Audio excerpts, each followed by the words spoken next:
لو فاز اليمن اليوم كل السياسيين وكل القائمين راح يقولون مبروك واليمن واحنا عملنا واحنا سوينا وصور وتهنئه وورود السؤال مهم جدا. شنو شعورك من انت تشوف فريق ما قدمت له اي شيء قاعد يقدم لك، قاعد هو يقدم لك وانت جالس بس تتابع؟ فاز تبارك له، ما فاز تتعكز على الظروف وتتعكز على التركه ثقيله والوضع البلد والى اخره. يا اخي هالرياضه وهذه كره قدم، وانتم تشوفون شعبكم محب لكره القدم ومتابع بشكل كبير ومتفاعل بشكل كبير.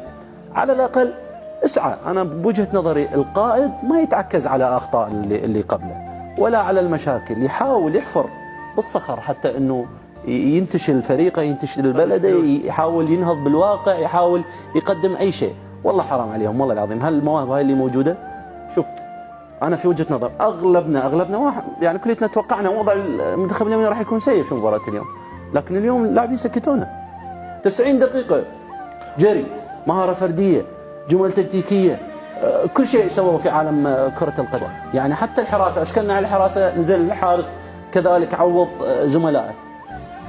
فشويه اصحوا يا ناس، اصحوا. هذه كره القدم دائما رساله، دائما توحد الشعوب، دائما تخلي الكبير والصغير يكون موجود ومتفاعل.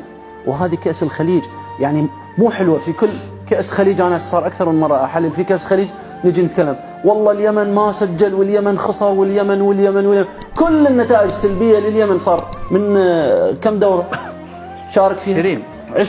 20 الى الان اليمن ما حقق فوز. هسه علاء فرحان لانه اليمن سجل هدفين. صحيح. وينكم انتم يا مسؤولين؟ وينكم يا اتحاد كره قدم، يا وزاره الشباب، يا رئيس وزراء، يا رئيس الجمهوريه؟ وينكم انتم؟ شنو ما تشوفون كره قدم؟ يعني تشوفوهم بس من يفوزون؟ فعلا مشهور هذا.